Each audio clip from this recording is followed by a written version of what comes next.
Hello and welcome to CXQA Live, the home of the agent-centric contact center philosophy, where we talk every week about how agents with the right training, tools, and connection with your company will be a revenue growth and protection center for your business or brand. They're going to be the best diagnostic tool that you could have for your business. They're going to ensure that your customers are satisfied and connected.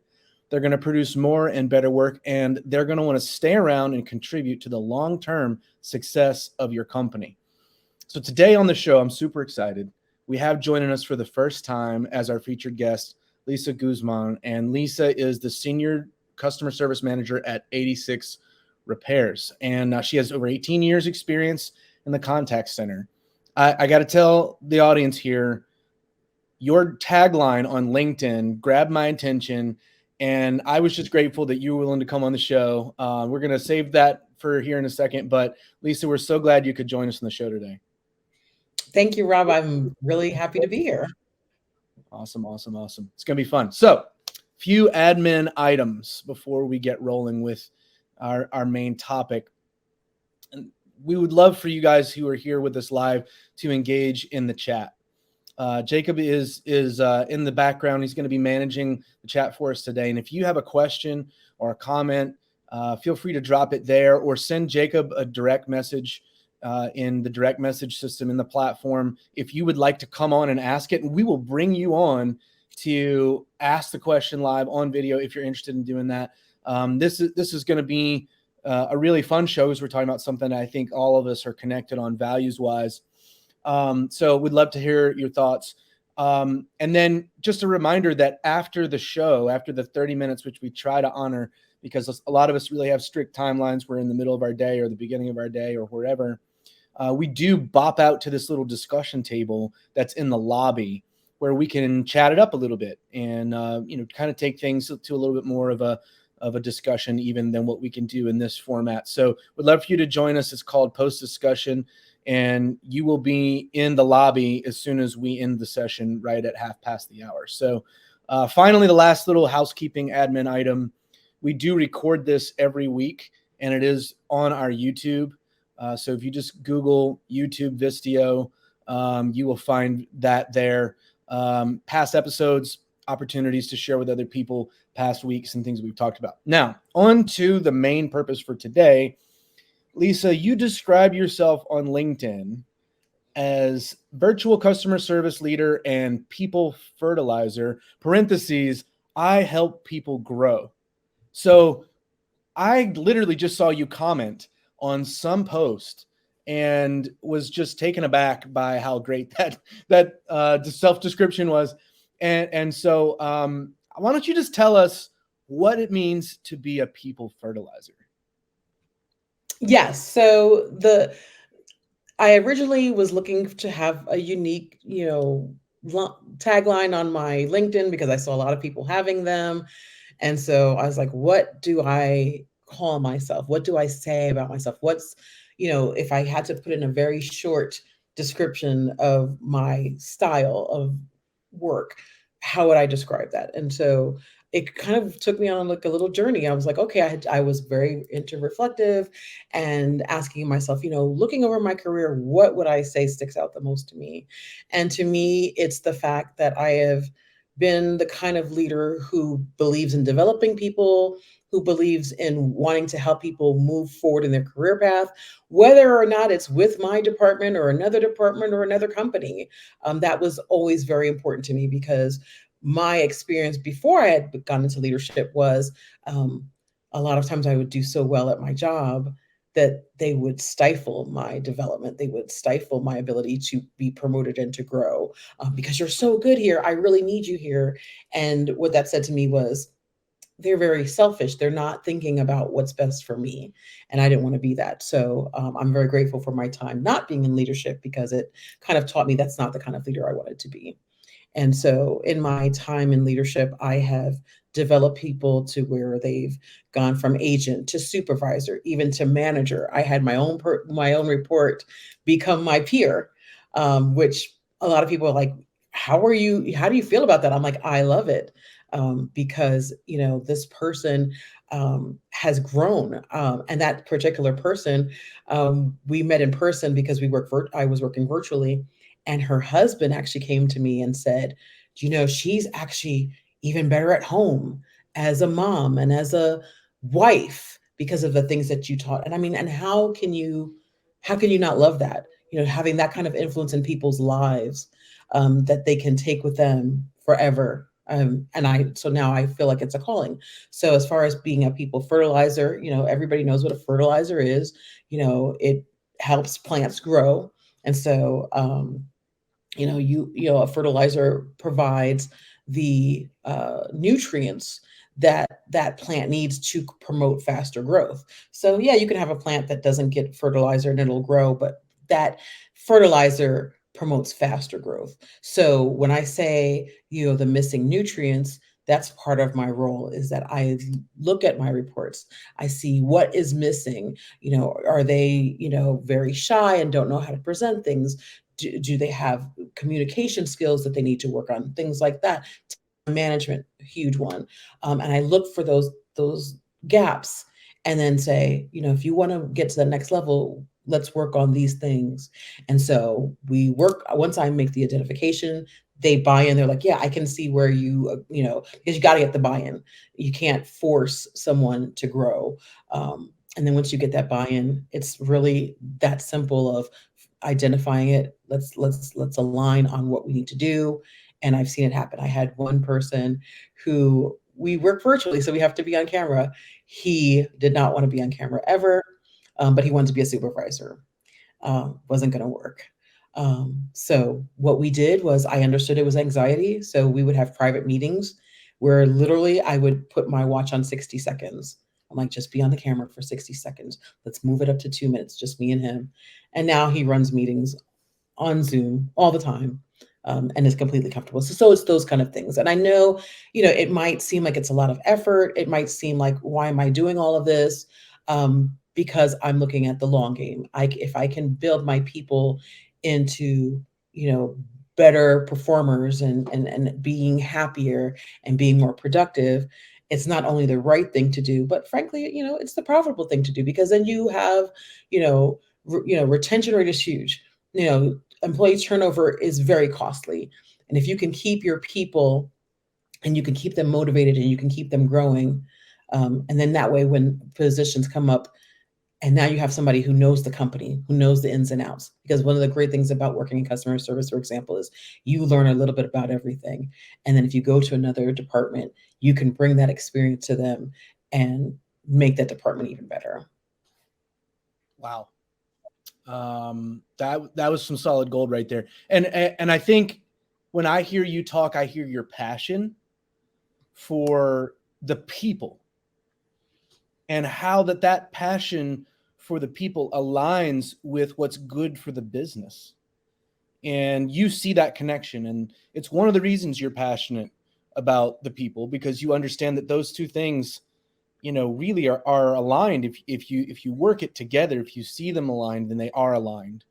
And unfortunately, it's kind of, I guess the right word is a reality that a lot of contact center agents don't have this experience of someone that sees their value beyond their current daily performance and believes in their ability to grow, and therefore chooses to invest in them. That it's very sad to me to read of stories where it was like, the opposite, right? Where it's almost like, oh, you made these mistakes, so by the book, you should be written up, or you should be fired, or, much less somebody who says they want to grow and needs some coaching and some mentorship to get there. So I just love the way that you put all that. I think, though, there's a part of me that I hear in people fertilizer. I think there's just being a good human, but applied into a business leadership role. You see value in other humans, no matter what their current output or performance is. It's not just your snazzy tagline, right? Like it's literally how you see yourself and how you see others being put into action. So maybe you could just kind of tell us a little bit about that. Like, what does it look like for you on a daily, just connecting to your personal why and the way that you go about your work? Well, I would say that, having the experience of being an agent for many years gave me a very unique perspective. I think most customer service leaders should be frontline at least for some part of their career. Mm. One of the struggles that I had, speaking to people having those negative experiences, is that when I do hire on and they have that in their mind, they're thinking it's going to be another role like that. I literally have to fight against that negative thought, which is totally understandable from their experience, and be like, no, it's not like that here. That's not what I'm doing. But I will say, I tell people I have 4 magic words that I use all the time, whether it's somebody that I've hired new or whether it's somebody who's working on leveling up, and they are, I believe in you. Very simple, not complicated. But what I've learned is that most of the people who are having these struggles have never had someone tell them that. Yeah. And it's not, I don't say I believe in you because of what you're doing now. I say I believe in you because I know that you're capable. And so putting that in when they get hired, putting that in when they're looking to level up. Oh, I'm scared. I don't know if I can do this. And I come in with, I believe in you. That has been literally the magic phrase that has worked so many times in my career, of just saying that simple thing. And not just, and I've even said it even when I've given performance improvement plans. Um, I still say, I believe in you. And I can't tell you how many times where I've had someone go as far as being on a performance improvement plan and having them turn around just by using those words. There's a lot of power in those words. Yes. Right? I mean, Yes. you mentioned how a lot of people that you've interacted with and that you've shared your belief in them and their potential have not had other people tell them that in the past. And I think, as a parent myself, and I do some youth coaching, and as a business leader, the ability to connect with another human and say, hey, you have value and you are capable, and to just sort of spark that in them, there's almost nothing more fulfilling in a lot of ways. But more importantly, when you come across someone who's never had that before and you're able to give that to them, they start to see themselves more clearly. And that's really beautiful too. And also, you have to put in the work. You can't just say, I believe in you, and then drop. Okay, that worked. Okay, keep it moving. You have to actually show through your actions that you believe in them. For example, I had a rep that worked the night shift. So she worked overnights and I worked days, and she was struggling. And I said, I believe in you. But not only did I say, I believe in you, I switched my hours to night shift for a day to help her in real time, so that it wasn't just her asking me a question at night and then I, message her back the next day, where she, as an agent, you might forget what you were at, why you were asking that question, because you've had 20 interactions since. And so I said, I think it's going to be more beneficial if I'm there with her in real time. And that way, in real time, if she's having an interaction with a customer, she's having issues, she can ask me right then and there. So it's not just saying, I believe in you, but actually backing up your words with actions. Well, you're willing to do something that cost you something. It was an inconvenience to your life.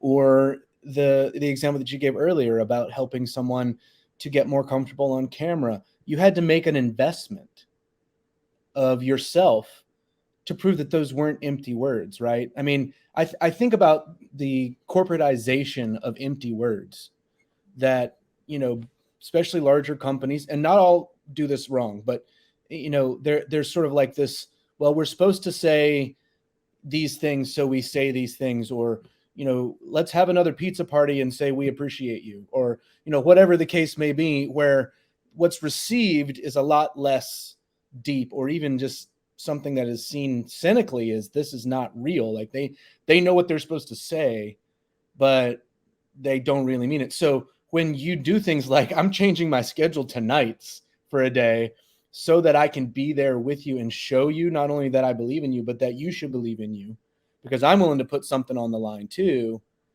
it really gets powerful quickly.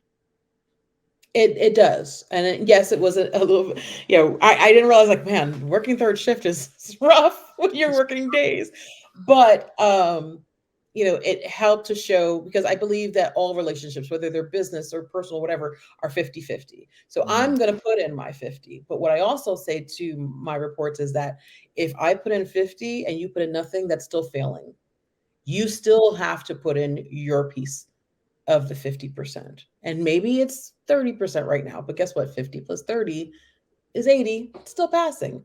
But I also think that once they see me being vested in their success, then they're willing to put in more as well. They're less, they say, okay, she's doing her stuff, let me do mine. I think everything we've talked about here so far today is so applicable in so many parts of life.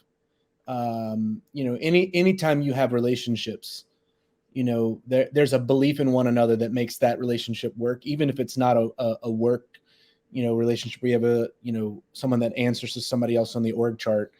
You're just having that sense, but also that accountability piece of, hey, like we got to do this together. You have to do your part. You have to be a responsible human for what is expected in the context. So I think everything that we've talked about has really, really broad application. I want to get a little bit more narrow for a minute with you, Lisa, and talk about some unique things that are unique to the contact center space, specifically some challenges. We kind of alluded to some of these things earlier with the, I guess, two-way disrespect that can happen between companies, leaders, and then agents about the expected high turnover. There's a lot of things there, but what are some unique challenges in the contact center space that make being a people fertilizer hard? Especially so, I think, in customer service, because like we had spoke about earlier, there's like this sandwich that you're put in as an agent where, you're getting flack from your leaders, your SLAs, you're not meeting SLAs, your metrics are bad, da da da da. And at the same time, you're dealing with customers who are yelling at you, cursing at you, whatever. And that can be a lot of pressure to put on someone in customer service, which is why I think we have that history of high turnover with customer service, which is very costly to a company to constantly be recruiting, constantly be training, and then having those people wash out within a year. There are several ways that I have found that kind of alleviate some of those pressure points onto agents, and that is, I'm a big proponent, for example, of automation, which would sound as though that doesn't sound very, much of a proponent for customer service reps, because a lot of them think, oh, well, you're going to bring in automation, which means we're not going to have jobs. No, what automation does, it alleviates that really easy stuff that is not valuable for your time and your skill set. So that way you can spend more time and more effort on the harder things without disrupting your metrics or SLAs. And then, of course, the other part of it is that we'll be able to take more volume without adding staffing, which helps the company to be more profitable, because we also know that staffing is one of the highest costs of a business. And so if you can take on more business without having to add staffing, that's great. The other thing I think about is the systems that my reps use. So I want to make sure that they integrate with each other. I want to make sure that they're not having to touch 5 different systems that don't talk to each other, because that is another pain point. I think another pain point is the fact that customer service is looked at as a cost center. I understand why, because it's very difficult to quantify the money that they're bringing in or the money that they're saving, which is huge in customer service. If we keep a customer from canceling their subscription or canceling the product that they ordered, things like that, that is what we're supposed to do. And it's a great thing. But because it's not easily quantifiable, it's easy to kind of ignore that. So one of the things that I've done in a previous role was to add value to the customer service team by having them do some sales.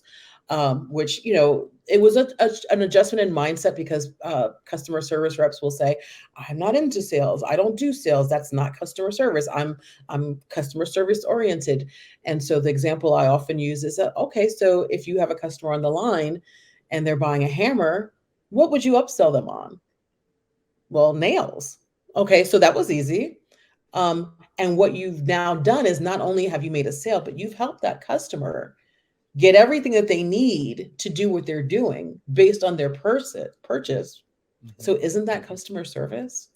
And once I said that, like, you could see the light bulb go off, which that's like my favorite moment, is when you see that light bulb go People off. fertilizer. Yeah, and it was great. You know, because what was predicted to be maybe a $10,000 a month revenue generator, first quarter that we did it, we generated $1 billion. And so I said, you know, we found a thing. And then also because it was a 24/7 call center, we had a BPO that we work with in the Philippines because their day is our night. And we also taught them the same thing. So what ended up happening was, what was a cost, they actually generated enough revenue to cover their cost and then some. So there were months where they were actually paying us to work for us. So you know, with the understanding that, you know, that kind of opened up eyes. So I wanted to show the potential of customer service. I still believe, and even though I've been in this industry for almost 20 years, I still don't think we've tapped the full potential of what customer service can do.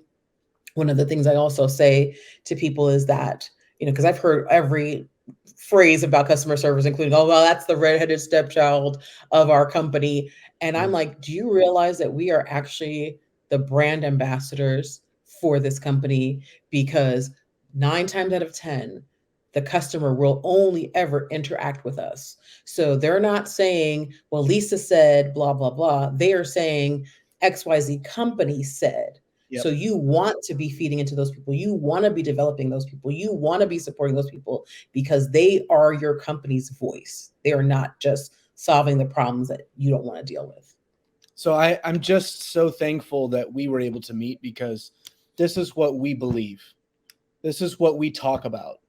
You know, Jacob and I are kind of outsiders who have come in and observed and learned relatively quickly, but you've lived this for 2 decades. Right. And so many of our guests believe the same things. And we've had so many good conversations that were like this. But, you know, some of the things that you said revolve around this idea of what is agent value. And I mean, they're humans, so they're inherently valuable. And that's interwoven through everything you've said, Lisa. And I love that. I'm right there with you. I think most people, if you ask them in the abstract, they would agree. But at the end of the day, business value is how businesses make decisions, right? So one of the things that I see that's unique about your approach that I really like, that I think we need to highlight here, is that you can see that there's a gap sometimes between the current business value and the human value, and that there's the ability for that business value of that person to grow to better match what they're capable of. And one of the reasons that this doesn't happen in a lot of contact centers is metrics are judged in such a short-term mindset framework that, okay, you know, you've been out of training 2 weeks, you're supposed to hit this mark. At 4 weeks, you're supposed to hit this mark. At 8 weeks, you're supposed to hit this mark. Well, if you're not at 8 weeks, then you're turned and you're out. And that's just one example. Obviously, that's hypothetical, but that kind of mindset to say we're so obsessed with individual agent metrics on specific timelines based on past averages or whatever policies are developed, that we miss out on some of the highest potential people for our business. And often we miss out on people who don't even understand their own potential, which are often the people who become the most loyal when they grow, right? Because their story of personal growth is now connected to their experience working for your brand. And so that person who has been able to grow through the fertilizing, right? They're now interacting with customers as a true believer in that brand that they're representing. And part of their own personal story is attached there. So there's so much business mindset change that I think is starting to happen. It's starting to happen. Conversations like this are becoming more prominent. But the way that you talk about it is so beautiful. I want to ask you one more question before we end our time, and I wish we could just go another half hour. It just means we have to have you back. That's all it means. It just means you got to come back. I'm volunteering you, but hope that's okay. But when you think about the experience that you've had, if you were to sit down in front of 100 contact center leaders, the folks who get to make policy, the folks who get to decide how the money is spent, the folks who have to answer for the profitability of that contact center, what are some things that you would tell them about how they can encourage people fertilizing in their organization and attach that, if you would, to some benefits that you know that they'll see? I think historically, call center leaders have been, and you touched on this a bit, very much concentrated on the short term. Like you said, metrics, 2 weeks, 4 weeks, 8 weeks. If you're dating somebody, you're not going to propose at 8 weeks. I mean, some people do, but for the most part. Why? Because you're getting to know them, because you're saying, if I'm going to really invest in this person, I need to really know, like, through all these situations, what this person is going to be like. And so, yes, it's slower. And I think that's something that's very hard to kind of get into people leadership minds is, yes, we're going to have to go slower. But there's an African proverb that I use a lot, and it says, if you want to go fast, go alone. If you want to go far, go together. And so, you have a team, and everybody's not going to be where you're at these particular points. And there's lots of reasons why.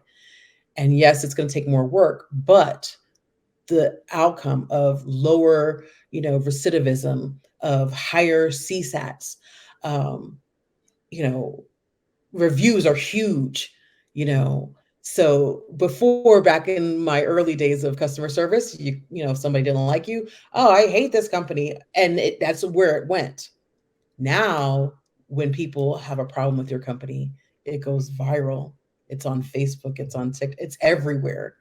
Now your brand is being tarnished, and your first line of defense to make sure that you keep that brand image that you want is customer service. And so I think, just changing that mindset and being able to think long-term and being able to think of how customer service can literally make or break your business would be key. It's really good stuff. It's really, really good stuff. And I just want to say, there's a movement. There's an increased focus on these things and these realities. I just want to make sure that as we have today, we keep our eye on the business outcomes that will make this a conversation that continues to get broader and deeper. And I think it's especially important in the age of AI, where questions of automation are everywhere, and the need to lower costs is maybe even more harsh than ever. And at the same time, agent retention is higher than ever. So there's a number of things that are swirling around here. And I think, I know one of the things we like to talk about is how to maximize that agent value, and taking that longer term approach and giving them the ability to find themselves within the job and equip them for the things that they're good at, take the things off their plate that they don't need to be doing. And if that's the mindset for how we're applying and thinking about technology, then technology is not a threat. It's what it should be, which is a help. And that's where we end up with maybe a few less CSR roles, but the ones that are there are more sustainable and more valuable. And maybe some of the folks who are really not very well acclimated to that work will find different work. And so I'm just thinking about all the things that we could talk about in future episodes, Lisa. I'm thinking we just need to put our heads together. This has been so much fun. Very, very thankful for you being on the show and for you being a people fertilizer out there in the work world. It's awesome. And it's been really good to get to know you. Thank you. Same here. I really thoroughly enjoyed this. I'm glad to be able to share some of my experience with others, because I think it's always super important to do so. And it's been great talking to you, Rob. Awesome, Lisa. Well, listen, audience, hope you guys have a great Tuesday. Go make a difference wherever you are. Take care. Bye-bye.